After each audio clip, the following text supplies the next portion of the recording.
ایک سچا واقعہ ایسے شخص کا جس نے ایک نماز پڑھنے والے شخص سے دریافت کیا کہ کیا ہوگا اگر مرنے کے بعد ہمیں معلوم ہو کہ نہ ہی جنت ہے اور نہ ہی جہنم کا کوئی وجود ہے، نہ سزا جزا ہے، پھر تم کیا کرو گے؟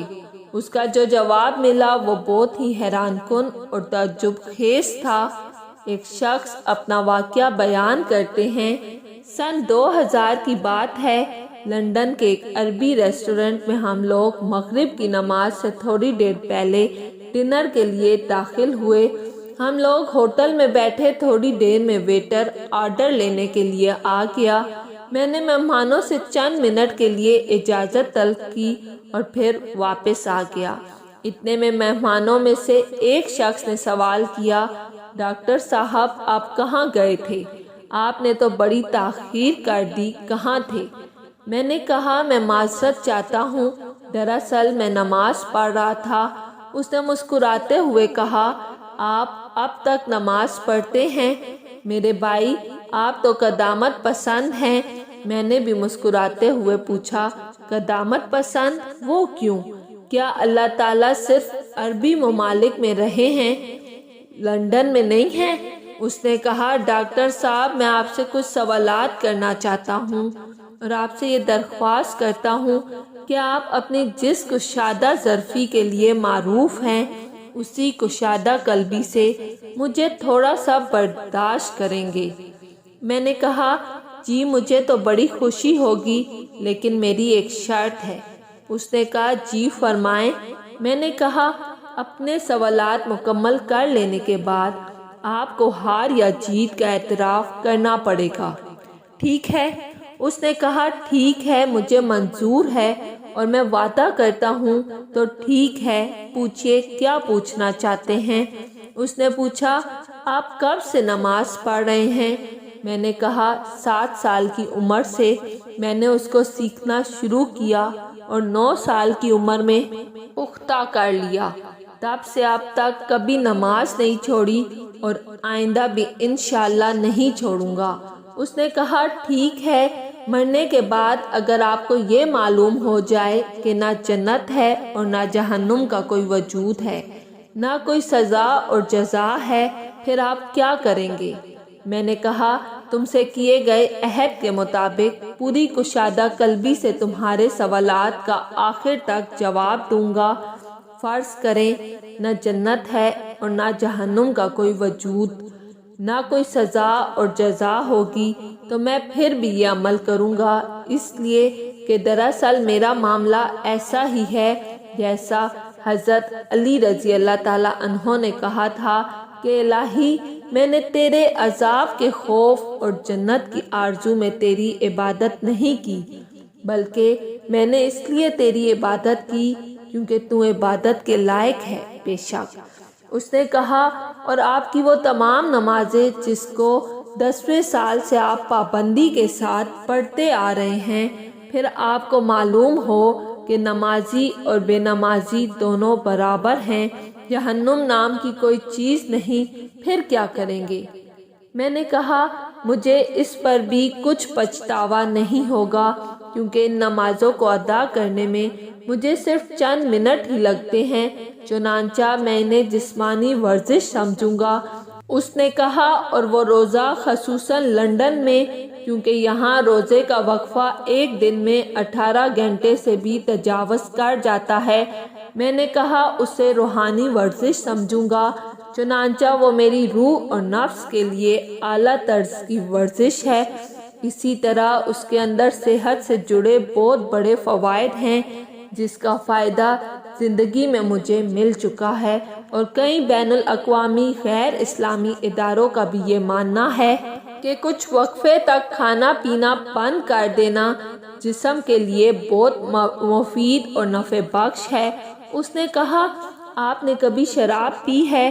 میں نے کہا، میں نے اس کو کبھی ہاتھ تک نہیں لگایا۔ اس نے تعجب سے کہا، کبھی نہیں؟ میں نے کہا، کبھی نہیں۔ اس نے کہا، اس زندگی میں اپنے آپ کو شراب نوشی کی لذت اور اس کے خمار کے سرور سے محرومی کے بارے میں کیا کہیں گے؟ میں نے کہا شراب کے اندر نفع سے زیادہ نقصان ہے اور میں سمجھوں گا کہ میں نے اپنے آپ کو اس نقصان دہ چیز سے بچا لیا ہے اور اپنے نفس کو اس سے دور رکھا ہے۔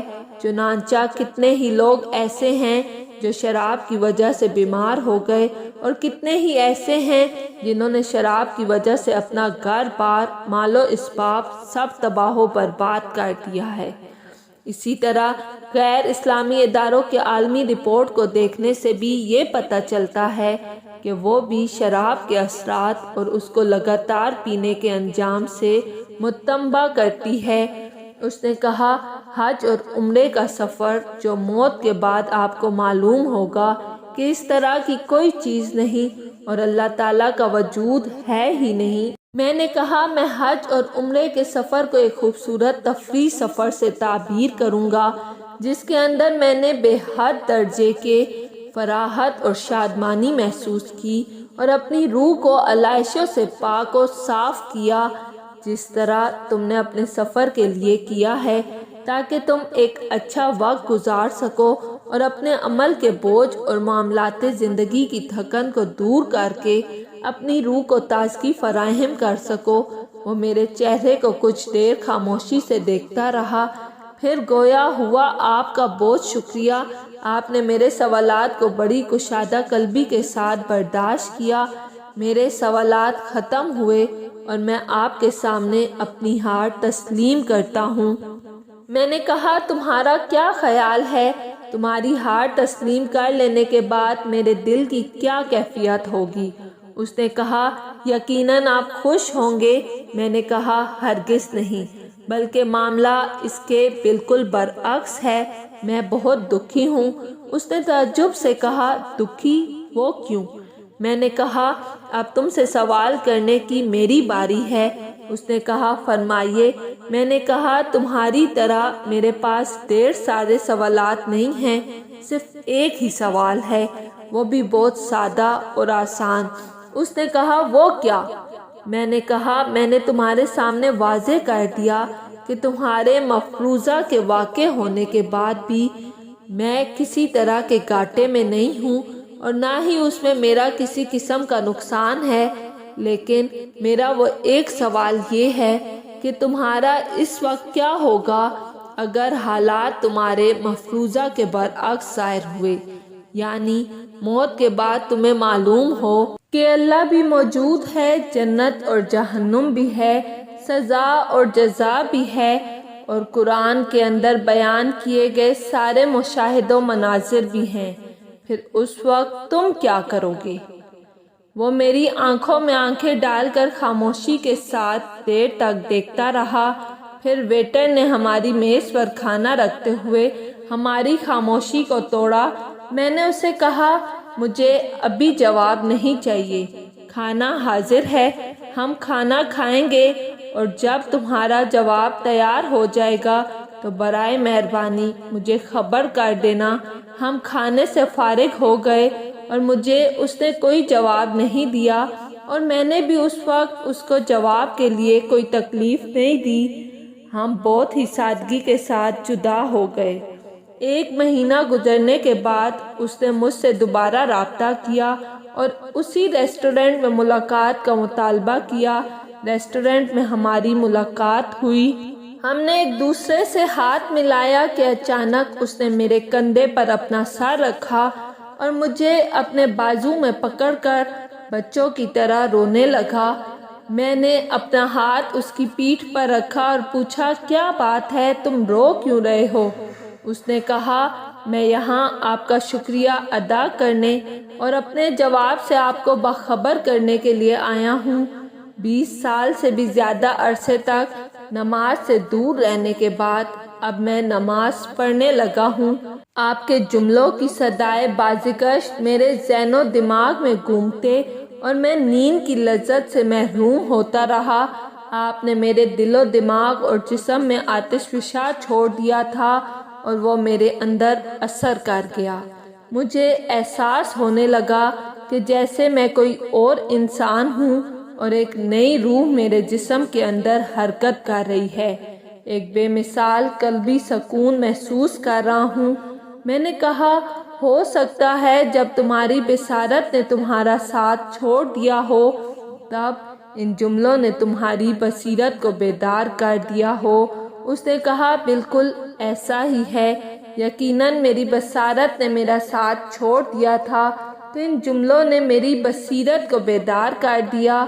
میرے پیارے بھائی، تہہ دل سے آپ کا شکریہ ادا کرتا ہوں۔ آپ کی بدولت گناہ اور گمراہی والی زندگی سے ہمیشہ کے لیے بچ گیا ہوں۔ اگر آپ کو میری ویڈیو پسند آئی ہے تو لائک اور سبسکرائب لازمی کیجیے گا۔